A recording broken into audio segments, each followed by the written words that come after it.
meus amigos abençoados, meus amigos e minhas amigas, dando continuidade na aula 6, parte 2, nós iniciamos a parte termodinâmica, falando um pouco de termometria, falando um pouco de mudança de gráfico de mudança de fase, falando um pouco dos estados da matéria, sólido, líquido, gasoso, e vamos dando continuidade aos poucos para que a gente consiga abarcar a maior quantidade possível de conteúdo. Então nós estamos iniciando a parte 2 da aula 6, e vamos tratar um pouco sobre calor, que nós conversamos um pouquinho lá na última aula, certo? Lembra? É um mecanismo de transferência de energia aqui na termometria. O calor é muito importante, né? Lá na mecânica era a transferência de energia por meio do trabalho. Aqui a transferência de energia se dá por meio do trabalho? Sim, mas a gente usa mais o conceito de calor. Transferir energia por meio do calor. Beleza? A ideia é essa. Calor. O calor corresponde à energia em trânsito. Opa, energia em trânsito. Lembra que eu falei para vocês? Transferência de calor, certo? Opa, se tem calor, associa temperatura. Se tem temperatura, associa movimento. Se associa ao movimento, associa também a energia cinética, movimento. Por isso que é energia em trânsito, tá? Que é possível se transferir de um corpo para outro, em razão da diferença de temperatura. Nós vimos isso, né? Equilíbrio térmico. Eu tenho um corpo com a temperatura A mais quente, um corpo com a temperatura B menos quente. A nossa sensação. Não sei quanto que é. Vamos imaginar? Vou medir agora. 100 graus Celsius, 50 graus Celsius. Coloco os dois em contato. Vai haver uma transferência de energia, ou seja, uma energia em trânsito do corpo de maior temperatura para o corpo de menor temperatura. Até que eles alcancem o equilíbrio térmico. E todos estarão na mesma energia, tá? Olha o conceito aqui, ó. A transferência de calor ocorre sempre do corpo de maior temperatura para o corpo de menor temperatura, até que atinja o equilíbrio térmico. Foi o que nós acabamos de entender. Então, pense nesse processo, porque é importante, inclusive, você entender esse conceito, sem decorar. Não precisa decorar. Entenda o conceito, certinho? Calor. A unidade de medida mais utilizada para o calor é a caloria, mas não é a unidade que nós usamos no Sistema Internacional de Unidades. A unidade do calor no SI é o Sistema Internacional, é o Joule. Joule por quê, professor? Porque calor é energia, já vimos isso, certo? A caloria é definida como a quantidade de energia necessária para elevar a temperatura de 1 grama de água de 14,5 graus Celsius a 15,5 graus Celsius, sob pressão normal, 1 atm, tá? Por exemplo. A relação entre a caloria e o joule é de 4,18, ou seja, uma caloria é igual a 4,136 joules. Normalmente a banca aproxima, né? Ele diz que uma caloria é igual a 4,2 joules ou 4 joules. Não sei, depende da sua prova. O importante é que você já vai entender que é essa relação, mas se ele te cobrar na prova, ele vai ter que te fornecer essa informação, porque pode ser uma aproximação, certo? Beleza? Calor específico ou calor sensível. Estamos falando de trocas de calor, certo?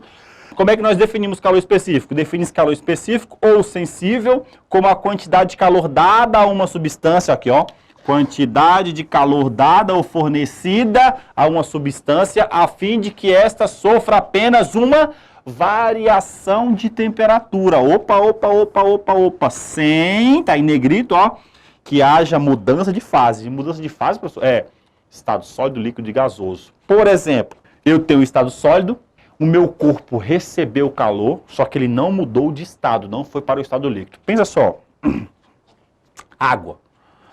Água no estado líquido, você vai fazer um café.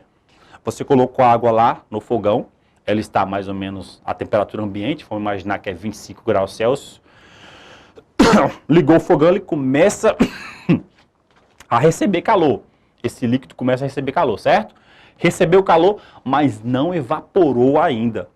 Está ali a 80 graus Celsius. Então, aconteceu exatamente uma transferência de calor por meio de um calor específico, calor sensível. Ou seja, houve uma troca de calor, a água, que é o nosso corpo, recebeu calor, sofreu uma variação de temperatura, estava ali a 25 graus Celsius, foi para 50, porque você já sabe que está quente lá, já começa a surgir aquelas bolinhas lá dentro, né, da panela, mas não mudou de estado, não mudou de fase, continua água no estado líquido, não é água no estado de vapor, tá? Então, aí sim, quando o corpo recebe calor, muda de temperatura e não muda de estado físico, ó o X aqui, ó, não muda de estado físico, nós estamos falando de calor sensível, calor específico, certinho? Tá aqui um exemplo, ó. Uma forja, a barra de ferro recebeu calor, dá para ver, é evidente que ela está com ali mais de 600 graus, que seja, é ferro, né? Recebeu calor, mudou de temperatura, mas não mudou de estado físico. Então, eu estou diante de uma situação em que eu analiso a troca de calor por meio do calor sensível. É o conceito, tá? Ah, professor, e se o corpo receber calor e mudar de estado? Vamos ver já já. Então, professor, nesse caso aqui, ó, como é que eu mensuro a quantidade de calor que essa barra de ferros recebeu para chegar a essa situação? Tá rubra, assim, ó, tá quase, né, pegando fogo, literalmente, né? Como é que eu consigo mensurar essa quantidade de calor? Porque eu qualitativamente já entendi, mas eu preciso entender quantitativamente quanto de calor é necessário para que o ferro fique assim. Então nós temos uma equação, é a equação do calor específico, que macete, que você já sabe, tá? Então ela serve para isso, para medir a quantidade de calor que foi transferida para um corpo. Ou ele recebeu ou ele perdeu essa quantidade de calor, porque ele pode esfriar também, certo? Então essa quantidade de calor trocada entre os corpos A e B, por exemplo, tá? Pode ser calculada pela expressão quantidade de calor que pode ser cedida ou recebida, só para vocês entenderem, tá? Ou o corpo perde calor e esfria, ou o corpo recebe calor e aumenta a temperatura. Simples assim, esquenta, tá? É igual a massa desse corpo, massa em quilograma ou grama, depende das unidades que estiverem na sua prova, tá? O calor específico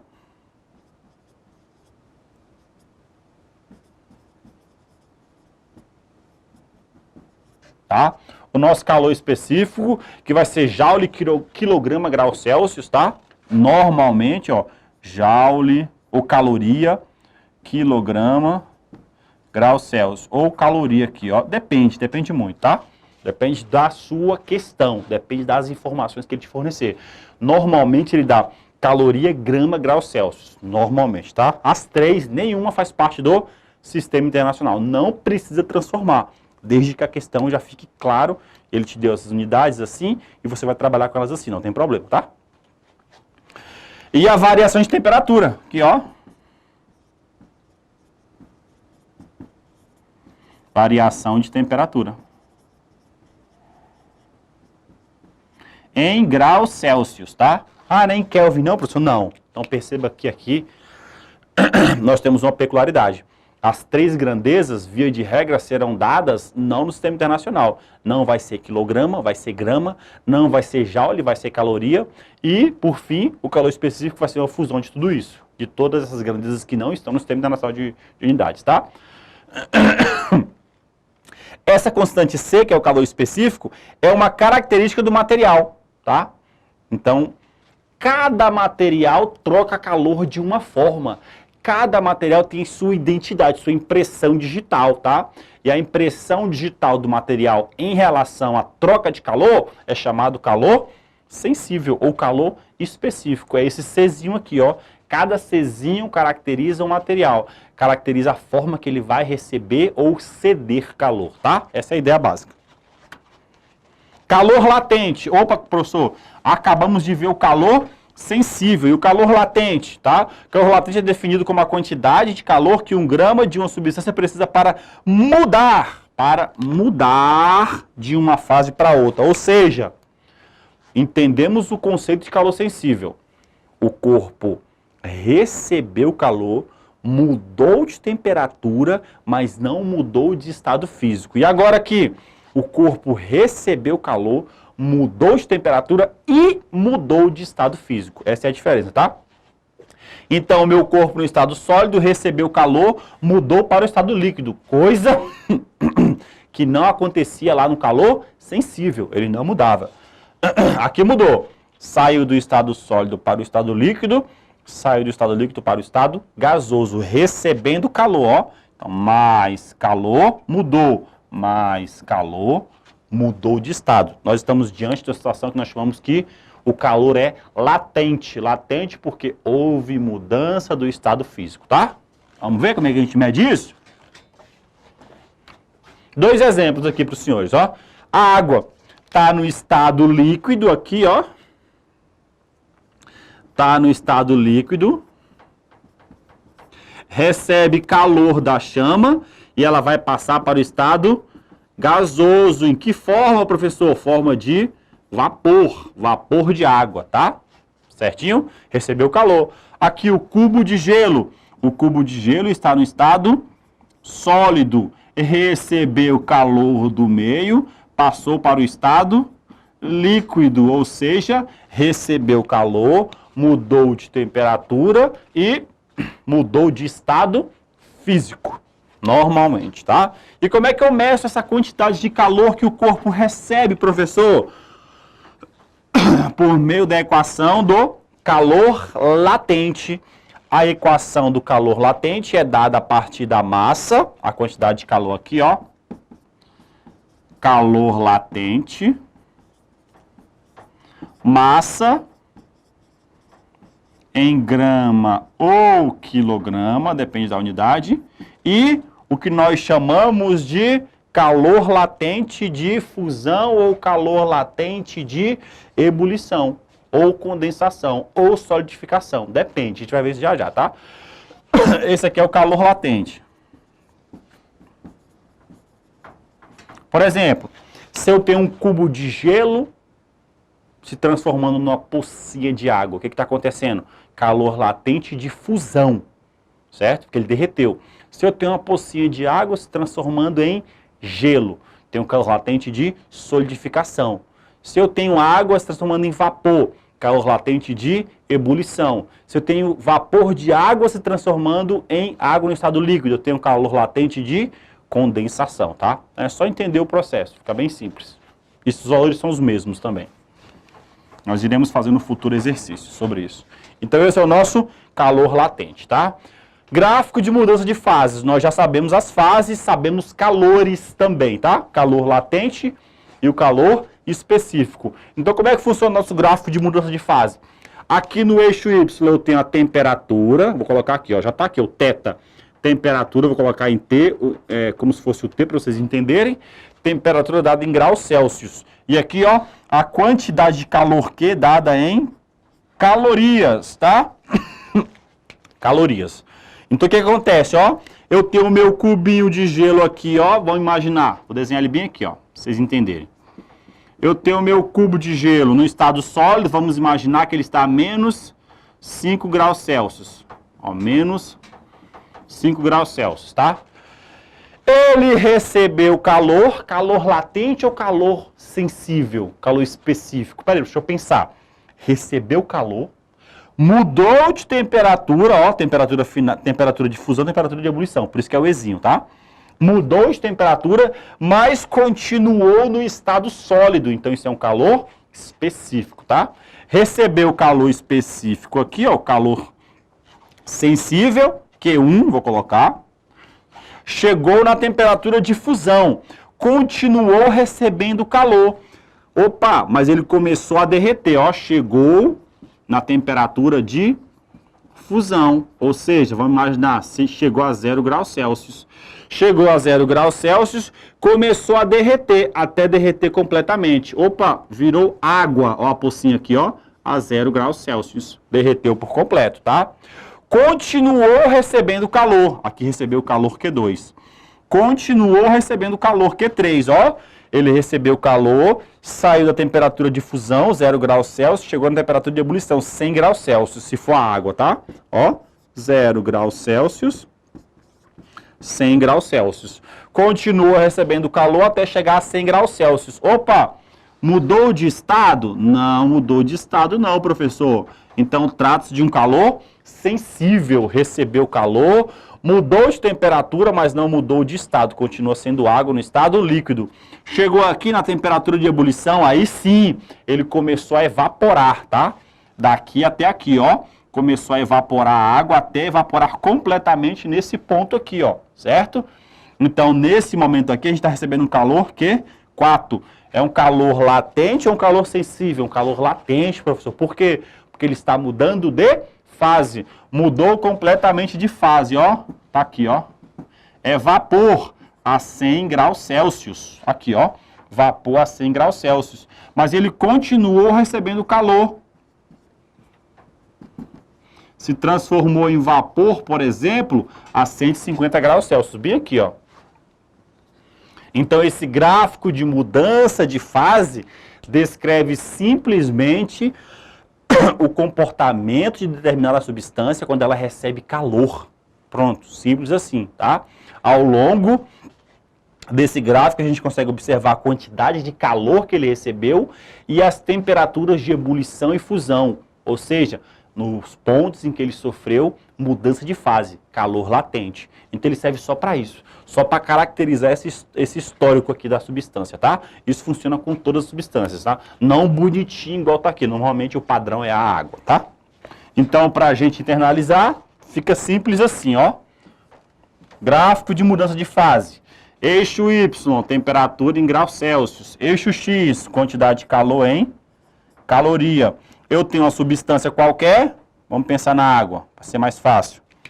Tem uma substância qualquer, ela estava a menos 5 graus Celsius, igual nós tratamos, recebeu calor até 0 graus Celsius, que é a temperatura de fusão da água, tá? Recebeu calor sensível, continuou recebendo calor até que toda a água que estava no estado sólido se transformasse em água no estado líquido, recebeu calor Q2. O calor Q2 é um calor latente, porque mudou de fase. Continuou recebendo temperatura até chegar à temperatura de 100 graus Celsius, temperatura de ebulição. Então, essa água que estava no estado líquido recebeu calor até se transformar completamente em água no estado gasoso, na forma de vapor, calor Q4. Calor Q4 é um calor latente, porque houve mudança de fase. Essa água que está no estado de vapor continuou recebendo calor e o vapor foi se aquecendo, tá? O Q5 aqui no caso, tá? Foi se aquecendo, ou seja, um calor específico, sensível. Então aqui nós temos todos os calores que foram trocados, todos os gráficos considerando a mudança de fase, ó. Aqui é o estado sólido. Aqui é a passagem do estado sólido para o estado líquido. Aqui é o estado líquido. Aqui é a passagem do estado líquido para o estado gasoso na forma de vapor. E aqui é o estado gasoso na forma de vapor. Então, o meu gráfico de mudança de fase traz toda essa quantidade de informações para a gente analisar, tá? Troca de calor. Igualdade das trocas de calor. Em um sistema termicamente isolado, que vai ser a nossa regra, dificilmente nós iremos pegar um sistema que não é termicamente isolado. E o que seria um sistema termicamente isolado, professor?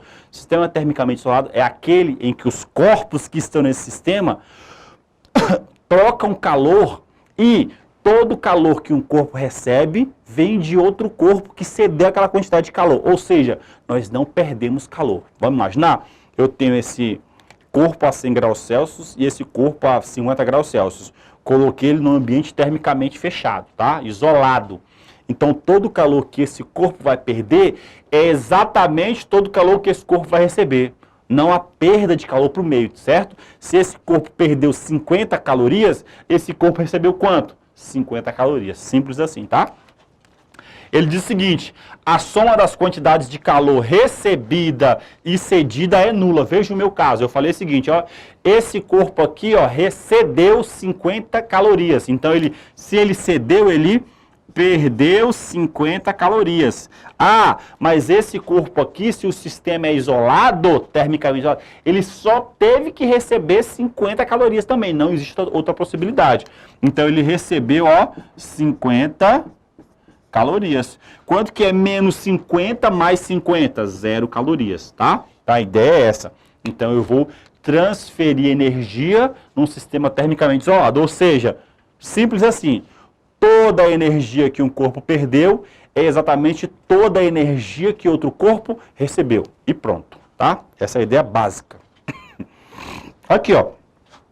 Em um sistema termicamente isolado, não há trocas de calor com o meio externo, só a troca de calor entre os corpos que estão dentro do sistema. Sabemos que isso não existe, gente. Não existe isso, tá? Não existe nenhum sistema termicamente isolado. Por mais perfeito que ele seja, sempre haverá troca de calor com o meio externo. Sempre, tá? Então, por que nós usamos esse modelo, professor? Por que nós usamos esse modelo?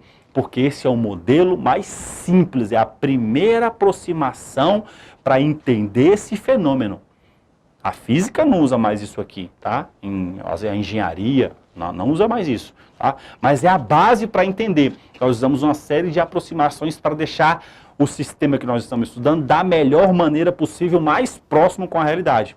Para os senhores e senhoras, isso aqui basta, porque é a ideia fundamental para entender toda a dinâmica que temos hoje na sociedade relacionada com tecnologia que envolvam termodinâmica, tá? A ideia básica é essa.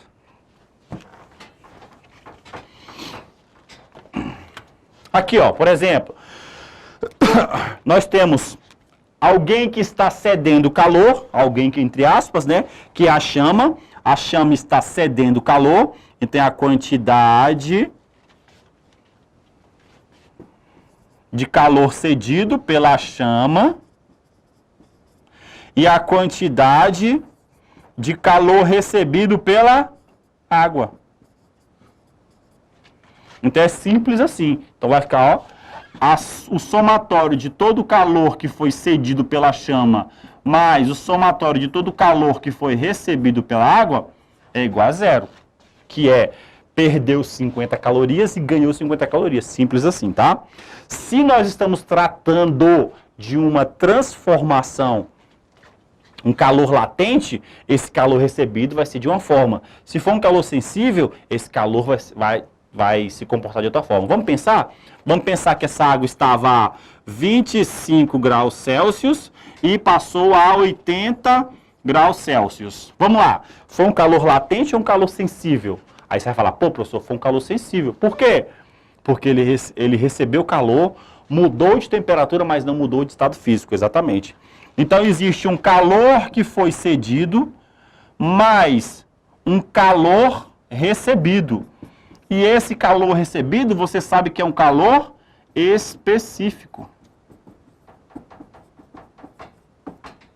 Então, esse calor que foi cedido, que eu não sei de quanto é a massa de água, vezes o calor específico da água, vezes a variação de temperatura sofrida pela água. Tudo isso é igual a zero.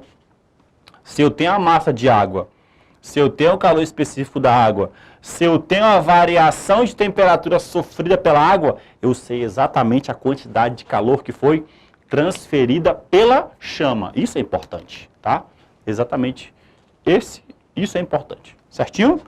Nós temos essa situação em que o corpo recebeu calor, saiu de menos 5 graus Celsius a 0 graus Celsius. A 0 graus Celsius ele começa a mudar de fase. Recebeu calor e mudou de fase. Se transformou em água a 0 graus Celsius. Como se todo esse gelinho tivesse derretido e essa aguinha que está aqui ó, fosse água a 0 graus Celsius. Parou aí, não recebeu mais calor. Vamos pensar assim. A gente sabe que ele vai continuar recebendo, mas aqui é só para a gente entender o conceito. Então o que acontece? Ó? O calor Q1 é um calor latente de fusão. O calor Q2 é um calor sensível. Minto. O calor Q1 é um calor sensível. Por quê? Ele recebeu calor, mudou de temperatura, mas não mudou de estado, tá? Não se confunda, não faça que nem eu, beleza? E aqui é o Q1 é um calor sensível e o calor Q2 é um calor latente. Por quê? Ele recebeu calor, se manteve a mesma temperatura, porém mudou de estado físico, tá? Então o calor latente, ele se caracteriza sempre pelo corpo se manter a mesma temperatura e mudar de estado, seja na fusão, seja na ebulição, por exemplo. A água está a 100 graus Celsius. A água no estado líquido, ela evaporou totalmente. A água, o vapor no estado gasoso, a 100 graus Celsius. Então a temperatura é a mesma. todo calor latente, toda transformação, toda mudança de fase, sempre vai acontecer a temperatura constante. Para a água, 0 graus Celsius e 100 graus Celsius. 0 graus Celsius, fusão, solidificação. 100 graus Celsius, ebulição ou condensação. Então, é sempre a temperatura constante, tá? A ideia é essa. Então, esse nosso Q1 é um calor sensível, porque recebeu calor, mudou de temperatura e não mudou de estado. E Q2 é um calor latente. Recebeu calor, não mudou de temperatura e mudou de estado, tá? Então, aqui, ó, o nosso calor Q1 a gente sabe calcular. É a massa de água, calor específico, massa de gelo, errei, ó. Calor específico do gelo e variação de temperatura sofrida pelo gelo, ou seja, menos 5 graus Celsius a 0 graus Celsius, temperatura final, temperatura inicial, tá? Mais o calor Q2, que é latente, massa vezes massa de água vezes o calor latente de fusão da água, mais o calor que foi cedido, tudo isso é igual a zero. Cedido por quê? Pelo meio. Então, com essas informações, nós conseguimos calcular exatamente qual foi o calor que o gelo absorveu para chegar do meio, para chegar nessa situação. Então, esse mecanismo é importante porque a gente consegue mensurar a quantidade de energia que um corpo precisa para sofrer uma determinada mudança. Parece que, mas isso é inútil. Não. Nos nossos processos termodinâmicos em indústria, a gente precisa saber a exata quantidade de calor que aquele bloco de metal precisa para ser derretido, para se transformar num automóvel, por exemplo. Porque é energia que você não paga. Então a gente precisa mensurar tudo isso. Então o engenheiro e o físico vão fazer essas continhas e vão mensurar a quantidade de energia necessária para derreter o metal, para fazer o carro, para derreter o metal, para fazer o chip e assim vai, tá? Então a gente precisa desses processos aqui, ó. É importantíssimo para a nossa sociedade. Então a gente fica por aqui e na próxima aula a gente vai iniciar a terceira e última parte dessa aula 6 para a gente fechar esse conteúdo, tudo bem? Um abraço para vocês e até a próxima aula.